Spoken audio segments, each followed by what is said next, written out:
Hello and welcome to the Rational Black Thought Podcast.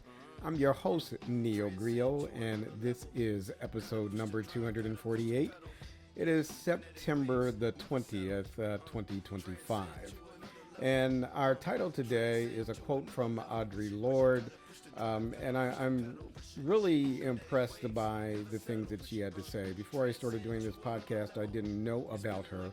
But the more things that I learned, the more I am really impressed by her perspective and insight.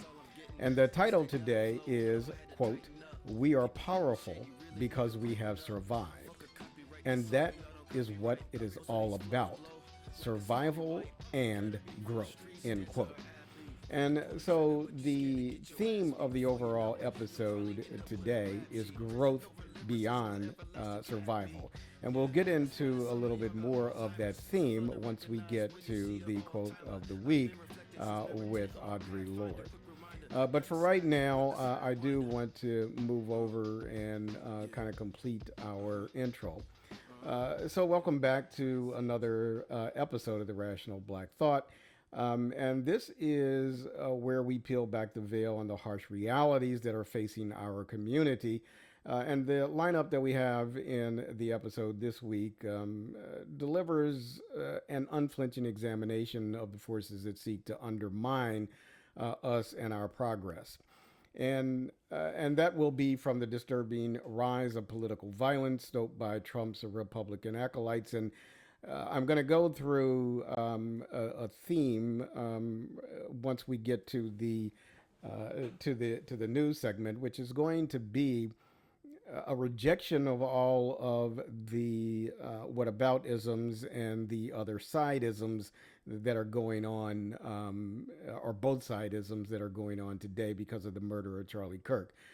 We are spiraling even closer to a breakdown of democracy because of the way that murder is being framed. And I'm sure a lot of you know that as of the day of this recording, or actually the day before, Jimmy Kendall was so-called suspended, probably fired, because of some very innocuous, in my opinion, views that he expressed on his show.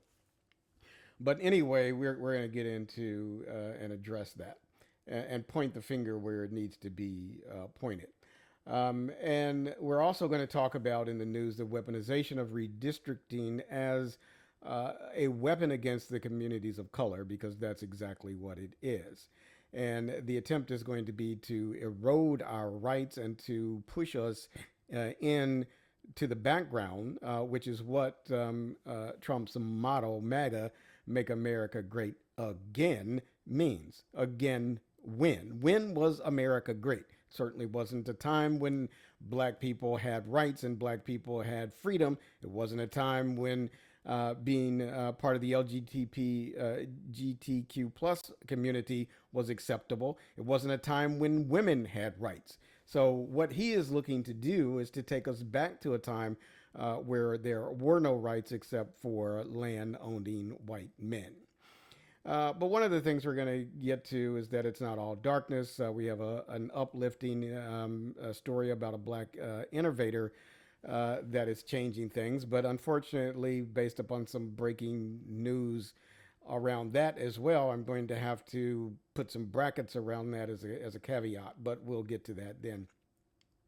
And then in our Bible study segment, because as I mentioned last week, we're going to alternate between strategies for black power and Bible study with an atheist. And this week's, it is Bible study with an atheist. And we're going to dive into the ugly history of how scripture has been used, and in some cases perverted, to justify black oppression. And we're also, in my Bible studies, what I've been doing is to converge themes now, because I think that they explain things more legitimately. And so the theme that we're going to weave together this week is about the perverted history or perverted statements in the Bible that were used to justify black oppression. But we're also going to reveal the truth about the radically myopic vision that Jesus truly preached, because Jesus was not preaching to you or I. He was preaching to his fellow Jews. And so strap in, irrational thinkers, as we cut through the lies, the hypocrisy, and the injustice, and we get to what really matters for our community. So I kind of went through this a little bit already, but I do want to specifically point out what we have in our agenda. This is the intro that we're going through now. Feedback. Honestly, I didn't check feedback before coming on air, so we're going to pass that now. If there is feedback, I will address it tomorrow, or next week rather. Sorry. So the first segment that we're going to get to is Quote of the Week with Audre Lorde from her book Sister Outsider: Essays and Speeches. After that, we'll get to Unmasking the News, where we will first dive into the roots of political violence. Second, redistricting as a weapon against black and brown power. Third, the moral bankruptcy of religious excuses. And then the fourth and final story is our good news story, Black Innovation, Turning Waste into Power. After that, we'll get to Bible study with an atheist, anti-black theology, and a post-Jesus gospel. And then we'll go through reflections and call to action. And then after that, we will close out and have the outro. So that's what we have on our agenda for today. So let's take a quick break. And when we come back, we'll cover the quote of the week.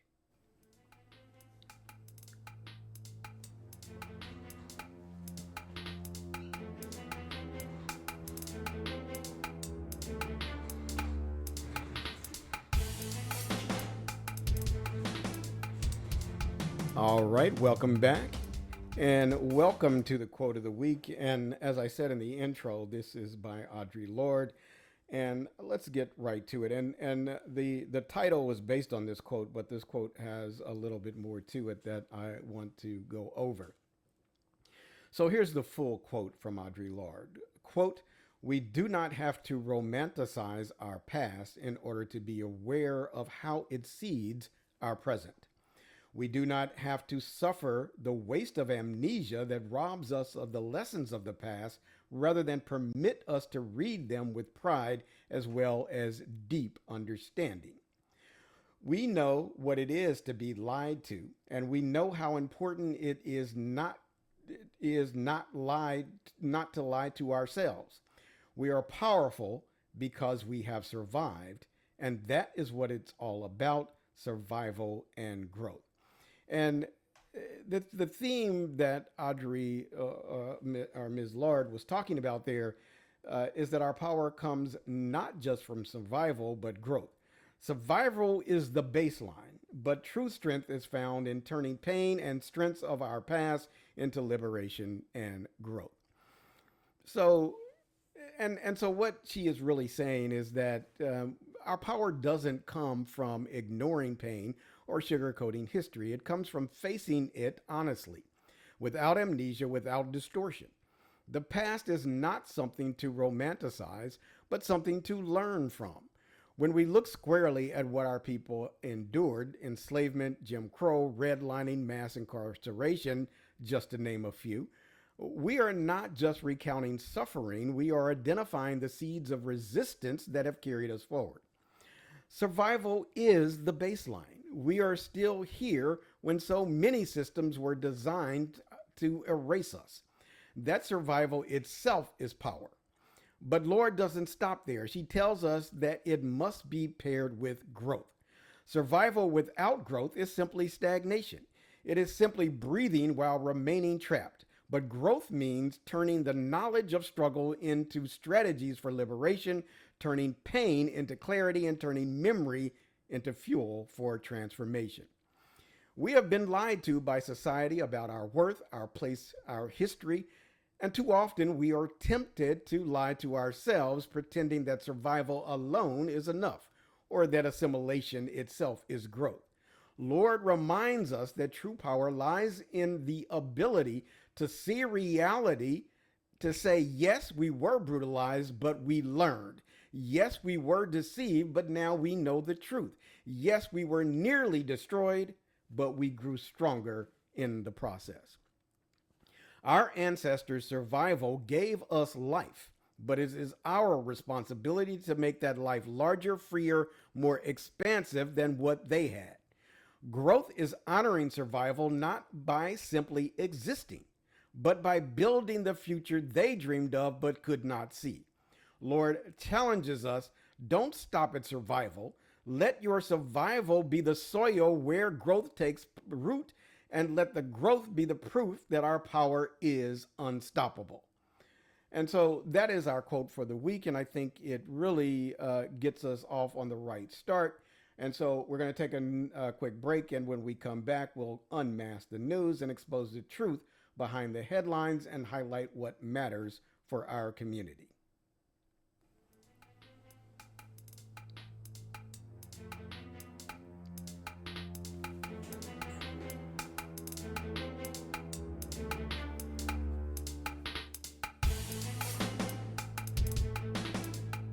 All right, welcome back, and welcome to the Unmasking the News segment.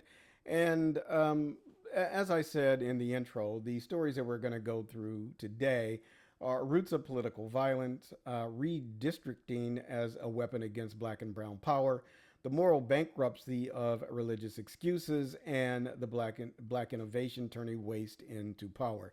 And as I said on that last news story, it is good news, but unfortunately, there's going to be some caveat to it. I will just say that that we're going to need to deal with, which I will. So let's go on to the first story, which is the roots of political violence. And the reason that I am naming it that is primarily it stems from the murder of Charlie Kirk. And as you know, in last week's episode, I said that I wasn't going to talk about it, but then I read my blog post about it. And so that blog post pretty much framed how I feel about Charlie Kirk specifically. However, what we're going to talk about now stems from that, but is broader in perspective. We're going to talk about the roots of political violence itself. And so let's be clear. Political violence in the United States is not some equal opportunity virus affecting both parties and both sides of the argument. The right loves to hide behind whataboutism, pointing fingers at so-called radical leftists or blaming protests for America's unrest. But when you look at the record, the truth is unavoidable.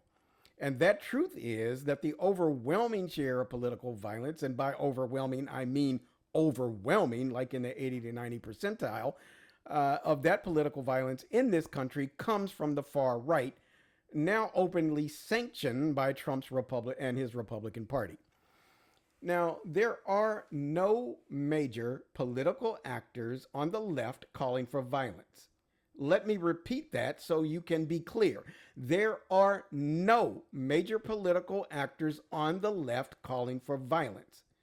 The so-called radicals on the left are pushing for things like free education, Bernie Sanders and Madame now in New York, affordable housing, universal health care, and a safety net for the poor.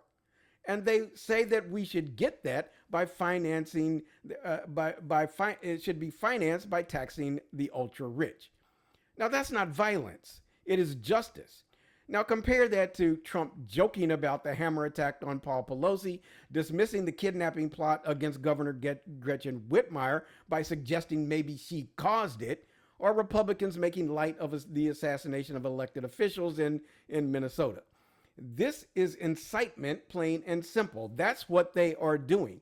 And even this past week, the fucking idiots on Fox News are talking about they started the war on us using war language.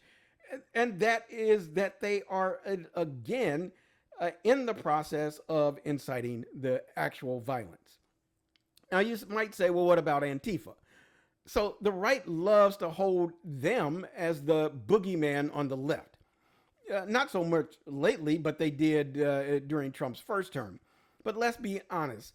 Antifa's biggest crime that I can think of in the public consciousness was punching a Nazi in the face. And there was some debates even about that on the left side of whether or not that was appropriate. For me, I don't really give a fuck if they punch a Nazi in the face. Okay, I don't give a shit about that. But the point to be made here is, first of all, Antifa stands for anti-fascist, and who can really be that against anti-fascists? And secondly, they are a loosely organized group of people, mainly organized by the same ideology, but not by actual organization as far as groups like the militias and other things that Trump relies on. So there's been only one deadly case linked to an Antifa-aligned individual, and even then the target was ICE property, not civilians. Meanwhile, white supremacists, Christian nationalists, and the MAGA loyalists are responsible for virtually all politically motivated killings in recent history. Now, why are we having so much violence in the political arena these days? Political violence isn't random. It grows out of four poisonous roots. And if you're checking this out on YouTube, you can see them on the screen. The first is elite permission. So when Trump says, "I am your retribution," or when a Republican congressman jokes about murder, they are not just speaking, they are granting permission. That's stochastic terrorism, suggesting violence without issuing a direct order. But it's like when Trump said, "Fight like hell or you won't have a country anymore." Those people he was talking to knew what he meant, and they stormed the Capitol. The second is dehumanization. The right frames opponents as traitors, invaders, or criminals, making violence seem like a patriotic duty rather than a crime. And you saw that with January 6th, when after the fact, Trump called them patriots and then gave them all pardons and released them from any responsibilities of their crime. The third pillar of the poisonous root of violence is conspiracy thinking. QAnon, election lies, anti-Semitic tropes, these aren't harmless rabbit holes. They create enemies in the imagination of millions, enemies who must be destroyed. And then, of course, the fourth one is access to weapons. Because America's fetishism of guns ensures that violent fantasies can become massacres in minutes. Because we refuse to address the gun violence and we present the so-called Second Amendment as a God-given right, then we are never going to do anything to eliminate gun violence in this country.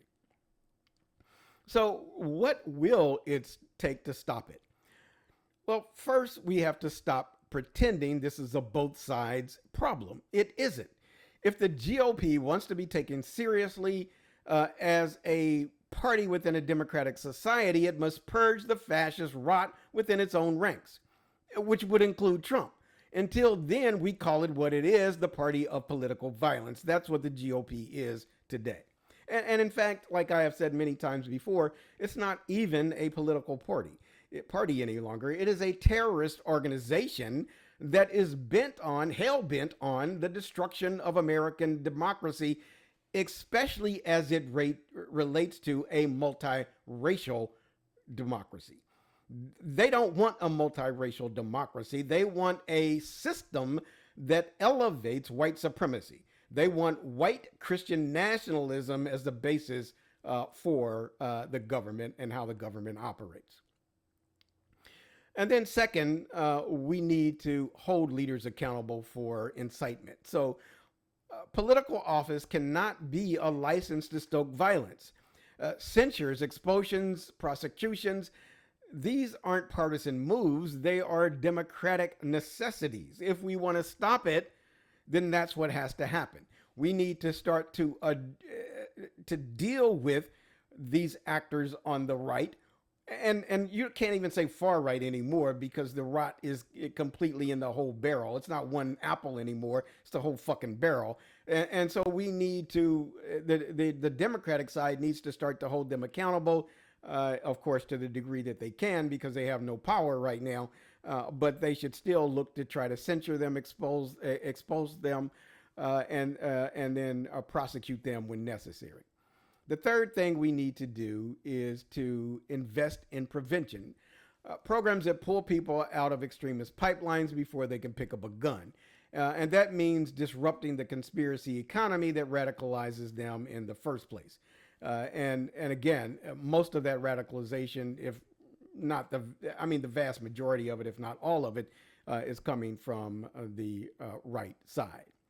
And then finally, what we need to do is to encourage courage. The courage to say that Trump is not a joke, but a fascist. Courage to face the danger without flinching, and courage to defend democracy even when it is messy, imperfect, and fragile. Now, one thing specifically that I want to talk about, and I'm going to talk about it a bit more next week in the news segment, is that there are some people who have completely, in my opinion, lost their fucking mind. People that I respected, Ezra Klein as an example. Ezra Klein came out with an article that basically beyond whitewashed Charlie Kirk.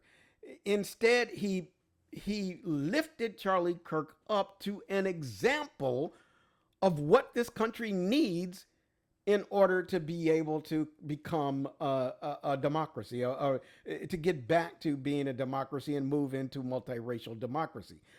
But Charlie Kirk was a racist, a homophobe.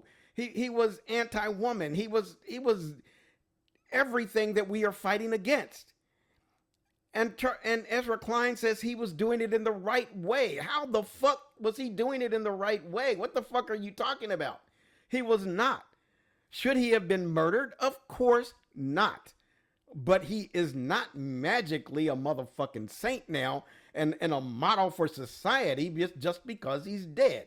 That is bullshit, and I'm going to address that in the news segment next week. All right, so the bottom line is this. There is no left-wing equivalency to Trump's culture of vengeance. The roots of America's political violence are found in the Republican Party only, fertilized by Trump's rhetoric and watered by every cowardly leader who refuses to say no, which is all of the GOP and half the motherfucking Democrats. If we want to stop it, we must stop lying about it. Political violence in America has one face today, and it's wearing a red motherfucking hat. That's how you can figure out where all of the goddamn violence is coming from.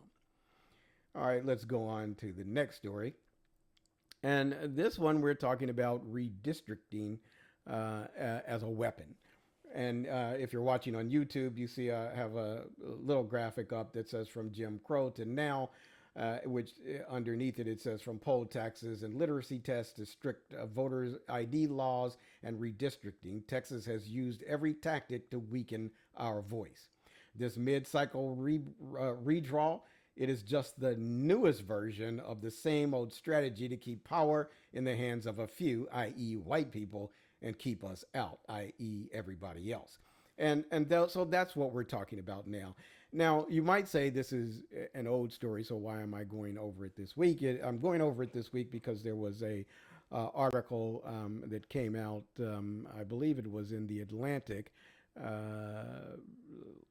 or maybe not, but in any case, there was an article that came out this week that had a topic specifically about how this is being used against black people and other people of color. So redistricting today isn't just about maps. It's about power. It's about who gets to speak, who gets to vote, and who gets resources, and who gets ignored. And right now, the GOP is using redistricting in Missouri and Texas as a weapon to dilute black and brown political strength. That is their purpose. That is their goal. And that is what they are succeeding at right now. And right now, the fact of the matter is that this is not about partisan gamesmanship. It is about the slow, methodical disenfranchisement of black, indigenous, and other people of color communities. That's what it's about. So let's first start with and what I'm going to do today is present to you the details of what is happening and use numbers and demographics to show you exactly what's happening. So you might not just believe me because I'm saying it, but let's look at the motherfucking facts and then see if you can disagree with me. So take Texas. White voters make up about 40% of the population, 40%. But under the new GOP maps, they would control 73% of the congressional districts. So look at that. They make up 40% of the population. They represent 73% of the congressional districts. So Republicans are set to gain as many as 5 new House seats through this scheme. Meanwhile, the math for everyone else is brutal. 1 congressional seat for every 430,000 white residents, 1 seat for every 1.2 million Latinos, and 1 seat for every 2 million black Texans. That's where we're going. So the white people are overrepresented. Black people and brown people are underrepresented. In Houston, a majority black district that has long given black voters meaningful representation is being dismantled, effectively cutting black political power there in half. This is representation by radical arithmetic, and it is stacked specifically against us. Against us. There is no way that any Republican could win a congressional seat in Houston. They can't, because it is black, brown, and our allies. That's who lives in Houston. There are very, very few MAGA motherfuckers in Houston itself. And so you can see again what they are doing. Now let's take a look at Missouri, because they're following the same playbook.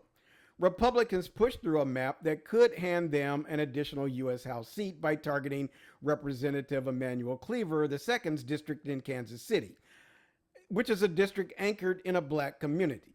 So by, quote, cracking the district into multiple GOP-leaning areas, they weaken the ability of black Missourians to elect a candidate who actually represents their interest. It is a direct assault on decades of struggle to secure a voice in the political process. So they are dismantling everything that black people won in Missouri in order to strip away their vote and give their representation to somebody white. But this isn't new. Ever since the Supreme Court gutted key provisions of the Voting Rights Act in 2013, state legislators have pushed to redraw maps in ways that minimize minority power. What's different now is the sophistication. Republicans are using advanced data and legal sleight of hand to disguise racial gerrymandering as partisan fairness. So what that means is that the SCOTUS, which tried to give and still trying to give the GOP whatever they want, for this particular point, what they had to say was redistricting purely from the perspective of disenfranchising a racial group is wrong, but to support your own party is okay. Now, considering that nearly 90% of black people support the Democratic Party, you can't separate those two things. But what the GOP is doing now is saying that what they are doing is gerrymandering to benefit their party, not to disenfranchise black people, even though those two things are one and the same. So what's different, again, is now this sophistication in the way they do it. But look past the game, or look past the spin, when one seat represents 430,000 whites and another represents only 2 million black voters. That's not fairness. It is apartheid math. They are acting just like South Africa did under apartheid. And the consequences are deadly serious. District lines decide more than who sits in Congress. They decide on who funds your schools, who sets your housing policy, who fights for clean air and water, and who ignores systemic racism. To allow our voices to be sliced, diced, and erased is to accept a future where black, indigenous, and other people of color remain permanently on the margins of power, never actually in power. And this fight back, though, has begun. So there's lawsuits filed by the NAACP and civil rights groups in Texas, referendum campaigns in Missouri, but we can't just rely on lawyers and judges. We need mass pressure, grassroots organization, and relentless turnout in every election, especially at the state and local level, because those legislatures are where the lines are drawn. So here's the bottom line. Redistricting is not just technical politics, it is structural violence, like we talked about before in the prior segment. This is just another form of violence. It is the erasure of black and brown power from the inside out. If we don't challenge it and if we don't expose it, then the victories of the civil rights era will quietly become undone behind closed doors. And we cannot let that happen. All right, let's move on to the next story. And in this particular case, we are talking about the moral bankruptcy of religious excuses.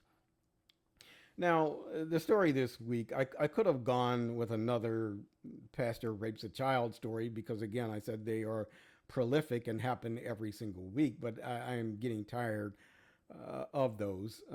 You know they happen. I know they happen, but so far, the fact that they do on such a frequent basis has not changed the way that parents look at giving predators access to their kids. So if you're watching this on YouTube, you see a picture that I have in, which is a bunch of teens riding on top of a van that is speeding down the highway. And that's what we are going to be talking about today, a story related to that. Now, you might think that that's not big news, but let's get to it and then see what you think once we're done talking about it. So another tragedy, another so-called man of God at the center of it. In Canton, Ohio, a 26-year-old pastor named Rushan Travell Patterson II has been charged with vehicular homicide and child endangerment after allowing teenagers from his church to ride out on the outside of a moving van. Now, I do want to be clear that the picture that I have on the screen, if you're looking at YouTube, is not a picture of the kids that were on his van. I believe his van was actually the church van, and the kids, which you'll see in a moment, were parishioners from his church. But now a child is dead. And if there really were a God who speaks to his anointed servants, wouldn't he have whispered to this pastor, "Hey, don't let kids ride on the outside of a van, fool"? No. But there was no warning, no divine intervention, just negligence dressed up in a collar. The danger here isn't just the single act that killed one teenager. It is the culture of religious authority that shields dangerous behavior from scrutiny. How many times has reckless, harmful actions gone unreported because the person was a pastor or a prophet or whatever? I mean, even in this case, what else has this guy done that didn't result in a death but was still dangerous or reckless or even criminally reckless? We hear about this case only because it ended in death. But what about the countless moments of harm, physical, emotional, financial, that never make the news because they were tucked inside a church and excused as God's will? Religion doesn't necessarily sanctify recklessness, but it sanctifies accountability avoidance. Too many pastors think that their title puts them above common sense, above the law, and above responsibility. But if anything, it should hold them to a higher standard. If the faith they preach had any real moral power, they would be holding themselves up to be different than just the layperson. But if anything, it should hold them to that higher standard. If the faith, but instead they just ignore responsibility and continue to act as if the law doesn't apply to them. And we see their pulpits time and time again become shields for incompetence, abuse, and neglect. So the lesson here is not spiritual. It is painfully human. Ties don't make people wise, and claiming a divine calling doesn't make your choices less dangerous. What makes them less dangerous is reason, responsibility, and a commitment to truth, not fairy tales about God's protection. Because I'm sure they all thought that God would protect them from any harm from riding on top of a van. Until communities demand that is critical thinking and responsible action, then tragedies like this one won't be the exception. They'll just be the ones that we happen to hear about because something that couldn't be swept away or covered up happened and it gets exposed. All right, that is it for that story. So let's go to our last one and the good news story. Now, if you're watching this on YouTube, you see I have a picture of the young man that we're going to be talking about in a minute on the screen. I'm going to get to the part. I said that there's some controversy going on with this right now, and I'm going to get to that part before we get to the story. There's two parts of controversy, I would say. So the first one is legitimate, and that is that this individual, Julian Brown, disappeared and so far hasn't been seen. Even though he was an influencer on social media and had hundreds of thousands of followers, he said that he was going into hiding and then he disappeared and hasn't been heard from since. After that, his mother did post something saying that he was fine, but she didn't go into any details about why he was hiding or where he was. So I don't know what that's all about. I just wanted to mention it in case once we get into the story, you hear about that part of it. And I don't want you to let that detract from the good news that we're going to talk about. Now, the second is that there was an article that framed Julian Brown as a 21-year-old inventor, which I think is accurate. However, there were a bunch of haters on social media that were claiming that he didn't invent anything because the technique that he uses is something that has been well known for some time. Here's my point of view on that. The fact of the matter is that most inventors use something that was already known for a while. I mean, you go back to some of the greatest inventors like Edison. He invented the light bulb, but so-called Benjamin Franklin, hundreds of years before that, had discovered electricity. So are you saying that Edison didn't invent anything? So the fact of the matter is that invention is about looking into reality and putting together in novel ways. So the system that he's using has been used for some time, or has been known for some time, but nobody has put it together in a way that he did that has been able to do what he's done. So let's go through it. And like I have said about these two caveats, it gets to the point of the first point that we're going to make about this. And that is sometimes the most powerful solutions come from a place where some people in our society do not expect it, and therefore they fight against it. And in Atlanta, a 21-year-old brother named Julian Brown is proving that truth.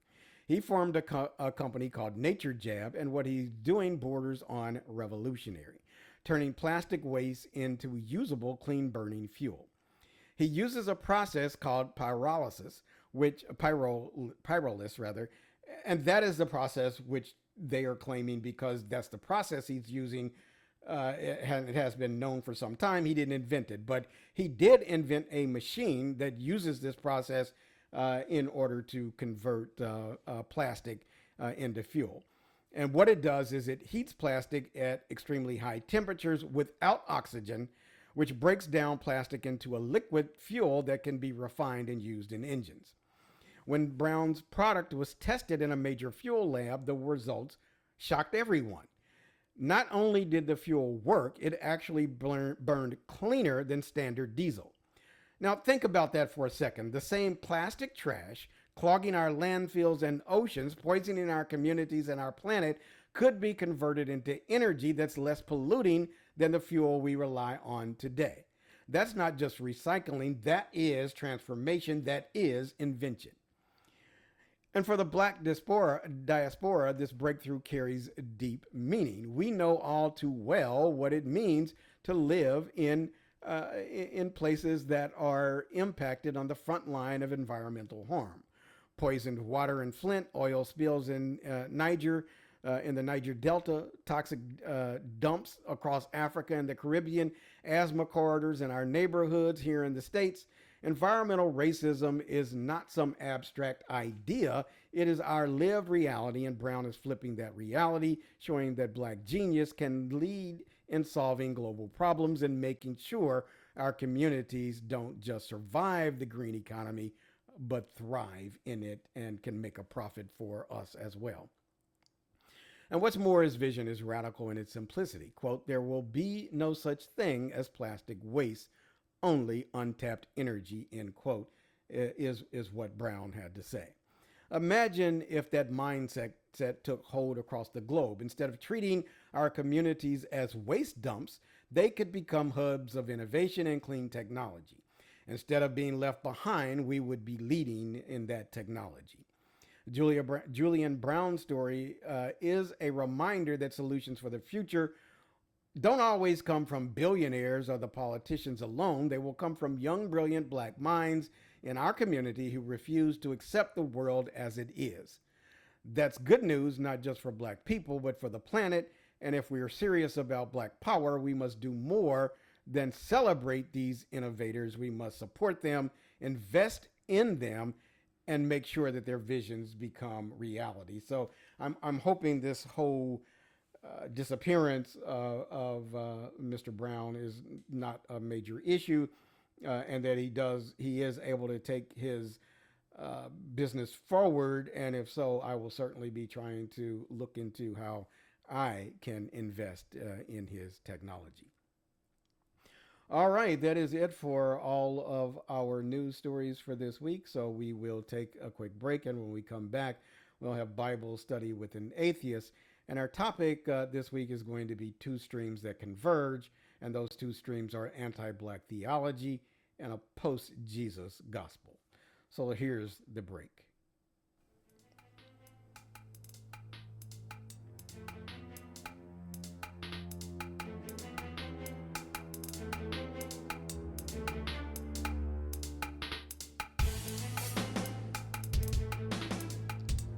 All right, welcome back. And welcome to our Bible study this week. And let's just get right into it. So first up, what I'm going to do is to approach the Bible like a mechanic examining an engine. I'm going to open it up, see what's actually there, and be honest about what's broken.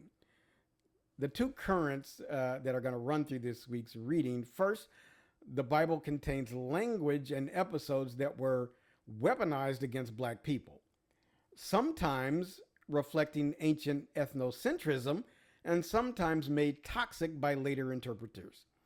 And then second, I want to talk about the universal, so-called universal Christian mission to Gentiles is not the same message that Jesus taught in his public ministry. It is a pivot that happens after his death, decades after his death, in fact, and in some cases, 100 years after his death. Now, both of these streams meet in the real world in plantations, in missionary schools, in laws, and in pulpits, and both deserve a clear-eyed reading and understanding. So, let's get to the first one. Israel's ethnocentrism and the church's anti-black alchemy. So first up, let's start with the text, not the Sunday school gaze of the text, but what the Bible actually says. So, for example, in Genesis, when Moses marries a black African woman, the Bible calls her an Ethiopian, and that was a word that they used at that time primarily just to mean black anywhere in Africa. It didn't just have to be from Ethiopia. The text names her as such, And it says, quote, and Miriam and Aaron spake against Moses because of the Ethiopian woman whom he had married, for he had married an Ethiopian woman, end quote. And that is in Numbers chapter 12, verse 1. So again, Ethiopia here tracks to Cush, Nubia, the Horn, the Horn of Africa, and Black Africa. Miriam and Aaron spoke against Moses on that basis, and that basis only. They spoke against her because she was black. And however you dress it, that is an ethnocentric contempt. It is racism, and it is an in-house challenge to provoke his black wife. That's what they were attempting to do. The narrative's irony is sharp. When the quarrel peaks, Miriam became leprous, quote, white as snow, the Bible says, and you can read that in Numbers chapter 12, verse 10. Now, I don't romanticize this. Leprosy is a disease and not a metaphor, but the story does flip the script. The one who scorned a black woman ends up stricken with a whiteness, and the text marks as a disfigurement in that case. Now, elsewhere in the Bible, that you might think that's the only place in the Bible where that kind of ethnocentricity crops up, but no, there are other places as well. For example, quote, can the Ethiopian change his skin or the leopard his spots? And that's Jeremiah 13, verse 23. And that line has been quoted for centuries as if blackness equals fixity and an ontological limit. And yet the text is not monolithic. It also records counter witnesses, or ye not as children of the Ethiopians unto me, O children of Israel, saith the Lord. Leveling Israel with Africans, and the Song of Songs, or Song of Solomon, lets a woman announce without apology, I am black, but I am comely, and comely in that case means beautiful. And the prophet honors an African ally by the name of Melech, the Ethiopian who rescued Jeremiah from death and receives a promise. Quote, I will deliver thee in that day because thou hast put trust in me. So what I want to say is that not all of the Bible was anti-black, but certainly some of it was. And the fact of the matter is that the some of what the comes out of the Bible, which we'll get to in a bit, is like this last point that you see on the screen if you're watching YouTube, the misuse of the curse of Ham to justify slavery, because a lot of people took some of the things from the Bible that were not anti-black, but they made them anti-black, and for hundreds of years that became the theology of the church, is that that blackness was a curse and was not a good thing. It was something, even to the point of saying that it was the reason why all black people needed to serve whites as their masters, because God had willed that to be the case. But now let's move on to the second string. We talked about the first one, the ethnocentrism of the Bible, and now we move to Jesus's actual audience and this post-Easter expansion. So, who was Jesus talking to when he preached things like the Sermon on the Mount, etc.? And again, start with his own instructions to figure this out. You don't just have to listen to me. When he deploys his disciple, the order is explicit. Quote, go not into the way of the Gentiles, and into any city of the Samaritans enter ye not, but go rather to the lost sheep of the house of Israel. That is in Matthew 10, chapter 10, verses 5 and 6. And when a desperate non-Jewish mother begs for help, he states his mission just as plainly. Quote, I am not sent but unto the lost sheep of the house of Israel. I am not here for you, is what he was saying. And that's in Matthew 15, verse 24. And when she persists, he sent when he answers with a line that should make any missionary even blush. He said, quote, this is what Jesus said, and I have mentioned this before in a Bible study. It is not meat or good, not meat to take the children's bread and cast it to dogs, end quote. So he equated her daughter, and her group, her race, her people, her culture as dogs. And that if he were to grant her wish to heal her daughter, it would be wasting a power that he could give to his own people, to people who were like dogs to him. Yes, the story ends with a healing after her fierce retort, but the point still stands. His public ministry is intra-Jewish, not extra-Jewish, not outside the Jewish faith. His program, as he articulated it, was for Israel only. So where does then this Gentile mission come from? After Jesus' death, the movement reforms itself. In Acts, Peter supposedly received a vision and concludes that, quote, God hath showed me that I should not call any man common or unclean, end quote. And that's in Acts chapter 10, verse 28. But the fact of the matter is, it is widely speculated that Paul wrote Acts, and that he was writing about 50 to 60 years after Jesus' death. But the Gospels, which are also written by Paul and or others in his time frame, but in many other cases, they weren't even written until 100 years after Jesus' death. So the framework for the Gospels came from the Pauline letters. So what you see in Matthew, Luke, and John has nothing, came after the letters from Paul.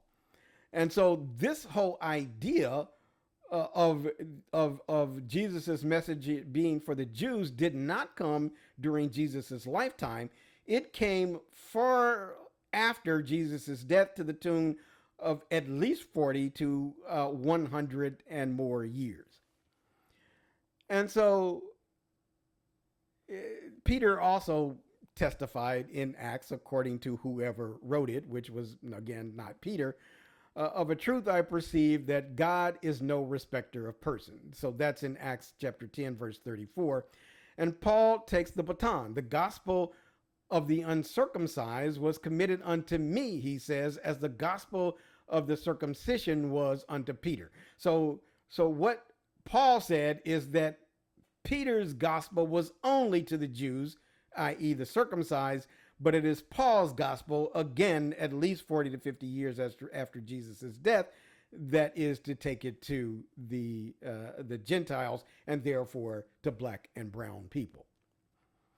And we could get into whether the Jews were black or brown as well, but I'm not going to get into that at this point. I'm simply going to say that Jesus' message was ethnocentric and was to his own people, which were the Jews. All right, and so the fact of the matter, again, then, is that this architecture is a post-Easter or post-death church, not the footprint of Jesus's own field work, because Jesus never said anything in his lifetime that anyone could construe that his message was for anyone other than Jews. Now, we go back and read it now, and we think it's for all of us, which I don't know how you can possibly do that, because there is nothing, again, that Jesus said that was not meant for the children of Israel. So, yes, the Gospel of Matthew closes with, go ye and therefore teach all the nations, and that's Matthew 28, verse 19.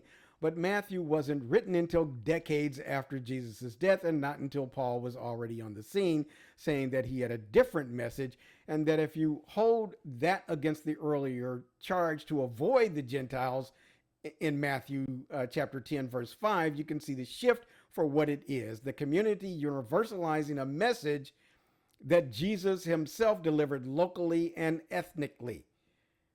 Call it the evolution if you like, just don't pretend it was the original setting on the dial. It was not. it was something completely different until Paul came along.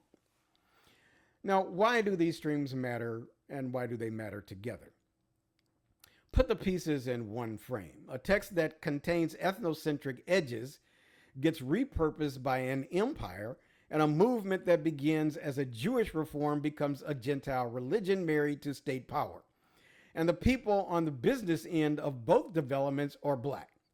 Missionaries arrive with Bibles that have been misread on purpose and with a Christ whose audience now has been redefined beyond recognition. The slaver and the missionary often walk the same road, one carrying chains, the other carrying tracts, each certain that God is on his side. And that's what religion is today. It is the combination of those two things. And so a look at the church that calls itself, quote, universal, which is what Catholicism means, or Catholic, it means universal.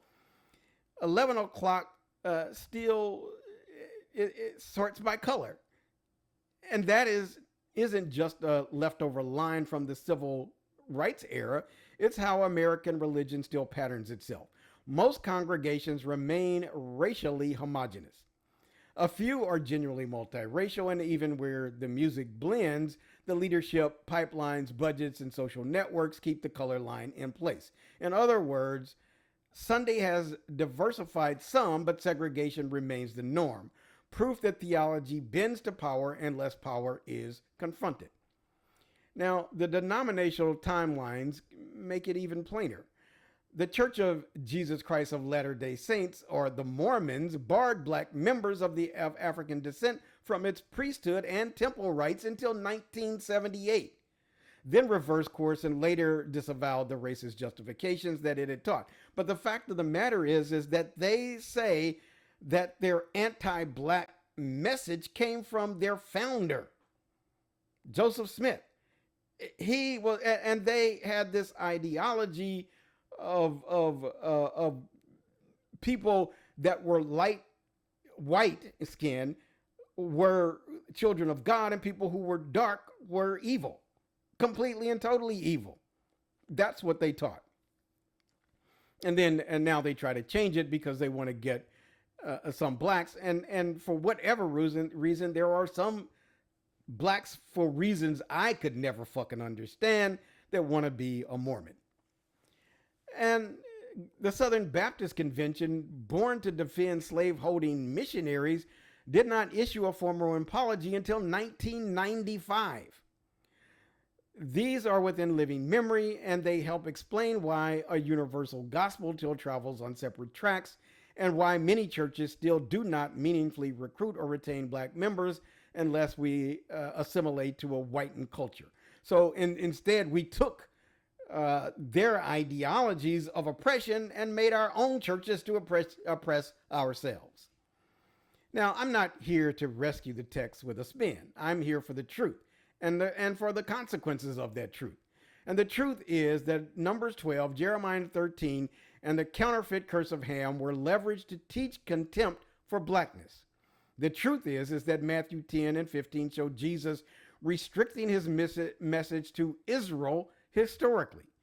Christianity's anti-black theology and its missionary universalism grew together, feeding conquest, apologizing for slavery, and treating Africa as a field to be harvested rather than a civilization in its own right. So what do we do with that? We don't hide from the text. We read it with adult eyes. When I was a child, I read like a child. When I'm a grown-up, I read like a motherfucking grown-up. And we don't let the church gaslight us. We name the edits, the misuses, and the harms, and we don't surrender our dignity to someone else's scripture. We ground our ethics in evidence, reciprocity, and human flourishing. What works for people is what we preach. All right, that is it for this week's segment of Bible Study with an Atheist. And I forgot to go to my final slide, which was what we just went through, the consequence of these converging streams. But there you have it now, and I've already talked to it. So what we're going to do right now is to take a quick break. And when we come back, we are going to get to reflections and call to action. and go through what we learned from this week's episode and what we can do.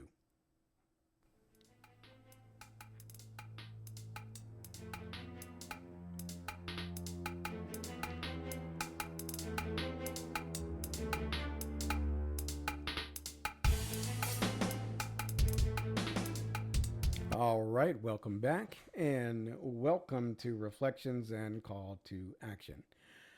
So, what did we learn? Well, this week we learned from Audre Lorde that survival is the baseline. The baseline.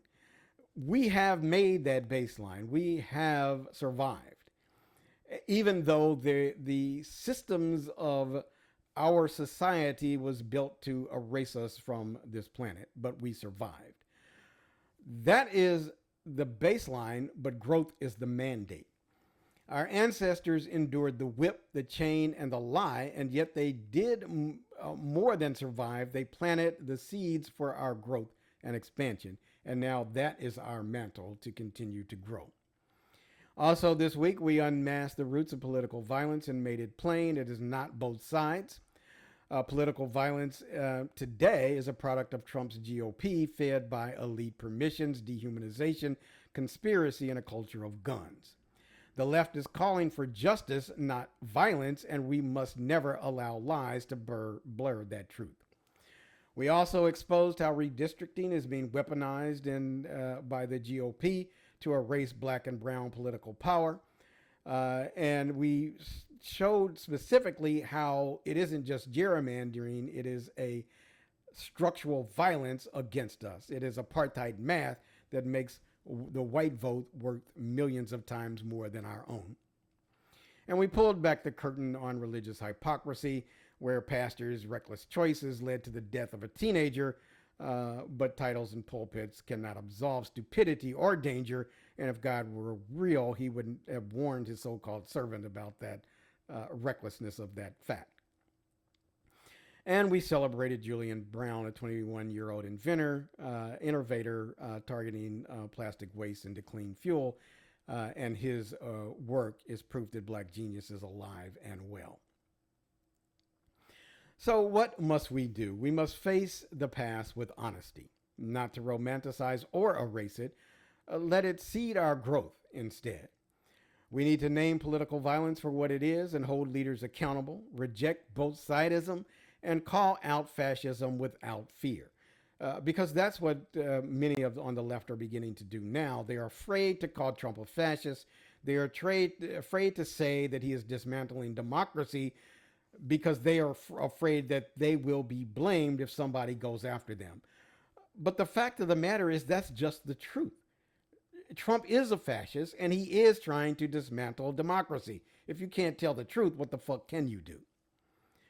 And we need to fight gerrymandering, support laws, grassroots campaigns, and voter education to protect black and brown voting power at the ballot box. We need to demand accountability in faith communities. Do not allow religious titles to shield recklessness or abusive behavior. Reason and responsibility must come before superstitions. And invest in black innovation. Support young black leaders like Julian Brown and others when they start companies. Fund, amplify, and scale their vision so that our communities lead the green economy and the new tech economy rather than being left behind. And then lastly, we need to commit to growth, not just survival.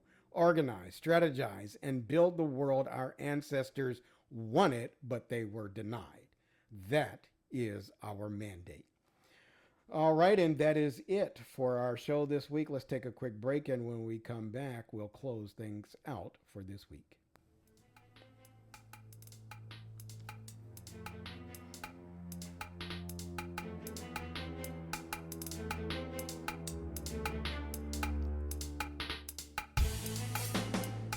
All right, welcome back. And to close things out this week, what I want to do is to let you know that I would really love it if you subscribe to the show. If you're checking it out on YouTube, you can subscribe there. Please like it as well. Please click the bell so that you never miss an episode. That's a reminder notifications for the show. And also leave a comment as well. And no matter what you thought, leave a comment. The algorithms on the YouTube site will tell me whether or not it was a positive comment or a negative comment. Whatever you have, I'd be interested in hearing it, so feel free to provide that. If you're checking me out on the YouTube version or on the podcast version, the audio version only, rather, you can send me a message of feedback to feedback@rationalblackthought.com. And if you do so, I will get it there.